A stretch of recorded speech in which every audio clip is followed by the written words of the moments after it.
John Les here, Les Archery Adventures. Serious testing, successful hunting. Today I'm going to be testing another head, a new head by NAP. And thanks to a buddy of mine, Austin Bowen, I'm able to put this head to the test. And thank you, Austin. I really appreciate you donating this head. You know, when people donate heads, not only do they benefit from being able to see the results of the head that they donated, but everybody gets to benefit by being exposed to another Broadhead and seeing how it performs. So thank you, Austin. So I'm going to be testing this really simple design by NAP, this solid one-piece constructed three-blade head. And I look forward to doing that. I'm going to be using my protocol for 2024. And for a detailed description of that, please check out the video that I posted earlier this year that's called 2024 Broadhead Test Process. And it'll walk you through all the tests that I do and why I do them, how I do them, as well as the scoring system that I use as well. And I'm going to be using for most of the shooting my Elite arrow bow that I am just loving. Okay, and I'm using this Killer Instinct SWAT X1 crossbow for the accuracy testing, and for all of it I'm using Bishop Archery arrows and bolts because they're just so amazingly durable and well made. All right, let's zoom on in here and check out the Meat Freak and see how it performs. Here's a good look at the Broadhead, and this is a nice single-piece, all-steel design, three-blade head. Pretty classic design in many regards. It's made out of a 420 steel, and I'm guessing that it's metal-injected molding, but I'm not sure of that. I couldn't find that information, but I doubt it's been machined out of a single chunk like that. Its length is 1 inch long, outside of the end of the arrow, and the cutting diameter is 1 1/16, so a little smaller than most of the other typical 1 1/8 inch cutting diameter heads on the market like this. The blades are 0.036 inches thick. So the good thing about resharpening these is you can just lay them flat. With any three-blade single-piece head like this, you can just lay it flat on a sharpener and really make quick work of sharpening. You can use any sharpener. I like to use a Stay Sharp Guide diamond plates. They really do a great job on heads like this. So really eager to put this head to the test and see how it performs.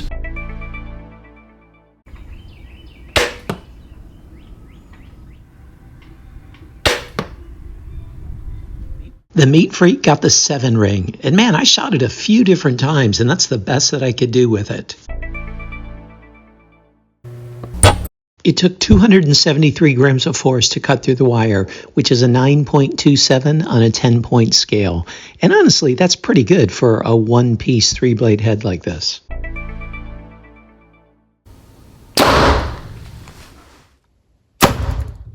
It penetrated 9 inches, which is a 10 on a 10-point scale. It took an additional 110 grams of force to cut through the wire, which is a 7.8 on a 10-point scale. It penetrated through 57 layers, which is an 8.14 on a 10-point scale. The head's in pristine condition after the 3 shots through the MDF, so it gets a 10 on a 10-point scale. And it's in great condition after the 2 shots through the steel plate. The tip just got a little bit blunted, so it got a 9.5 and a 10-point scale. And you can see the holes. It made nice holes. You know, it has a pretty small cutting diameter, but still made decent holes nonetheless.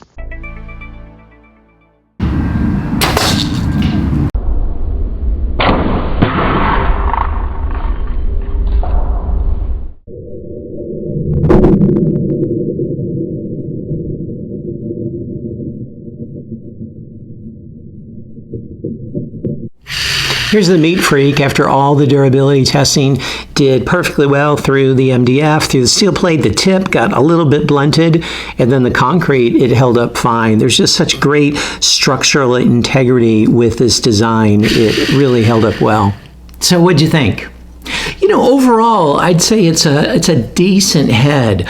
there were some drawbacks to it. I couldn't figure out why it wouldn't fly more effectively than it did. Okay, and I tested it over and over again, but I think there was a little bit of a wobble in some of the heads and a little bit of inconsistency in the thickness of the blades that caused that and caused some challenges in flight. I mean, it held together relatively well, and it performed relatively well in most of the testing. However, I would think if you're looking for a one-piece all-steel head, there's some other choices on the market that might come to mind before this one.